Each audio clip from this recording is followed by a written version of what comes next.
Okay, today's date is March 4th, 2019 at 9:57 p.m. And it's going to be sort of the first power up.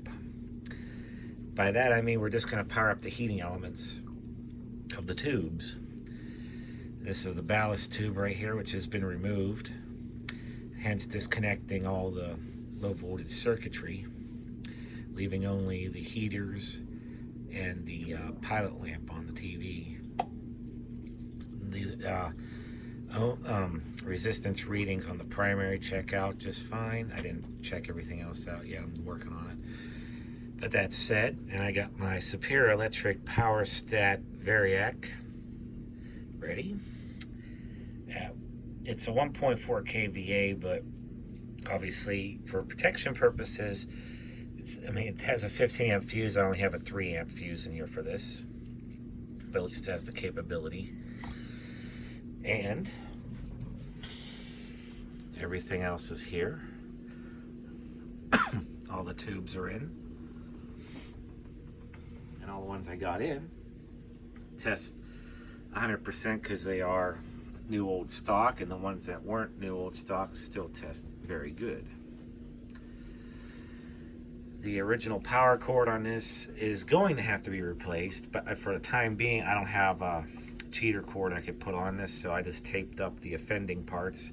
There's no shorts on it, so let's keep it like that. So this will be at least the first time it's seen power hooked to it since the 60s. So okay, here we go. I'm going to take it up nice and slow.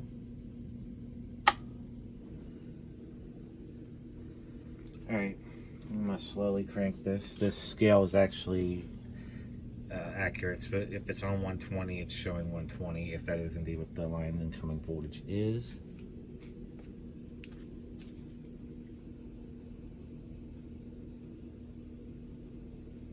I don't see any magic smoke. No, but I'm still going to go very slow with it. If there is something, I'm going to dump it.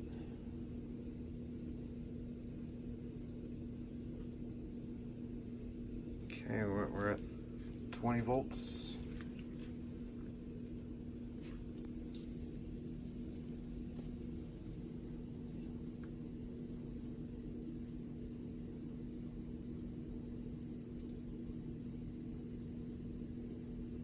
Yeah, it's 40 volts.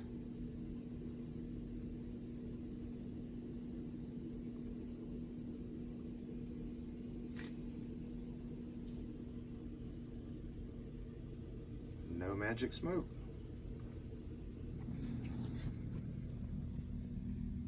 Well, the pilot light's coming on.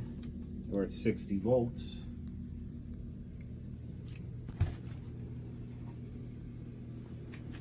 We've dimmed the lights so we can see the tubes.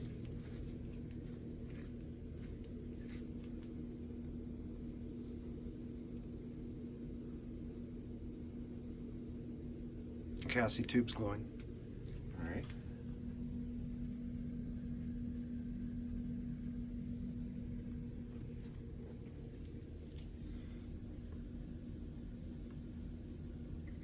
We're at 80 volts. I know right now I'm just taking it very easy because who knows what may happen. Taking all the way up to 117 volts.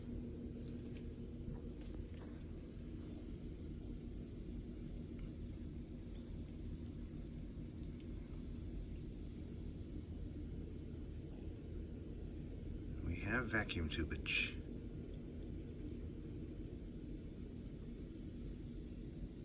Okay, we hit 100.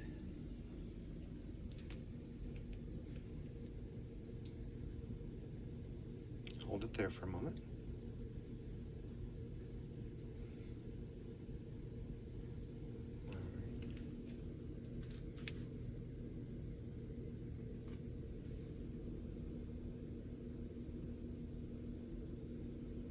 I'm at 115.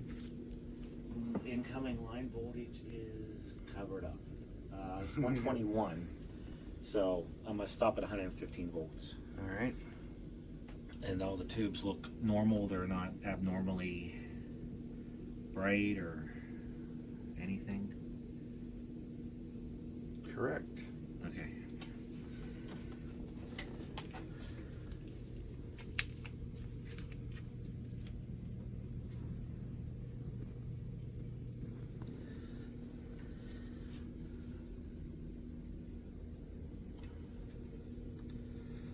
Well,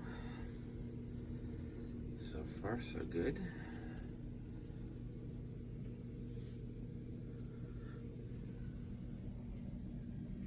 These are all lit. Original lamp is working. Let's see, is that lit up down there? Can't tell. Yes, it is. Okay, give me 1 minute. Okay, I'm gonna leave this run for a bit, just because. But so far everything looks good. What happened in the since last video? Had the yoke apart, had to replace these 2 resistors. The 2 that were in there, one tested probably about a couple hundred ohms above it. The other one was almost double its value. So I changed those out. We got all that gook off the bezel here and the safety glass underneath. The remainder of the tubes were purchased, RCA branded. And there's the speaker. So that's everything that was done here pretty much. And here are the pieces off the 15 GP22. This is the high voltage cover. It's like a rubberish plastic type. And here's the new metal shield.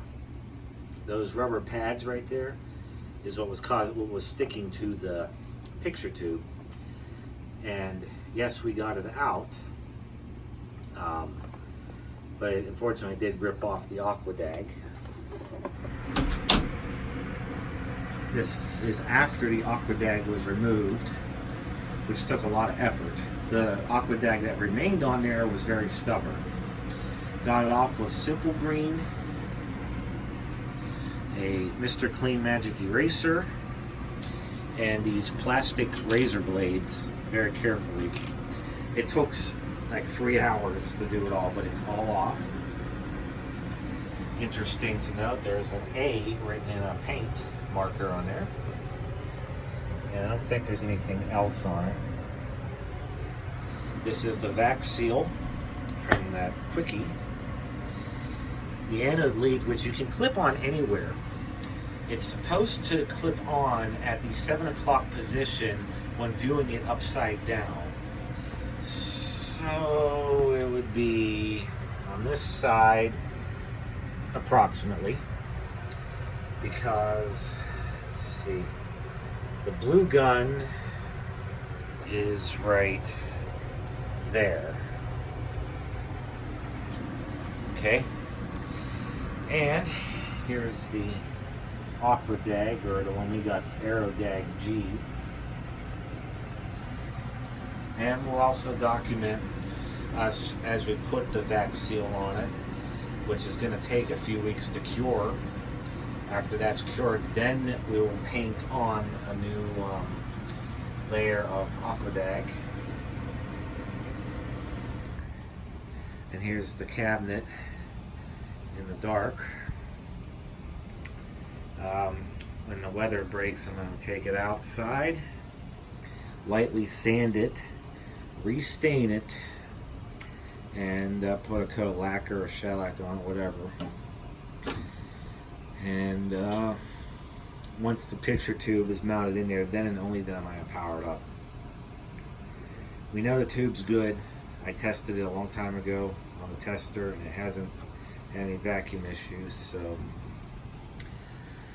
and I'm going to put the chassis on a table behind it, just extend the high voltage lead so I can work on it outside the cabinet. So in the next video, as I mentioned, I'm going to hook up all the devices to the TV minus the CRT and hope for the best, and see if we get any audio out of it first, as well as make sure everything else is in check, and we'll go from there. So guys, thanks for watching. Hit like and subscribe. Thank you.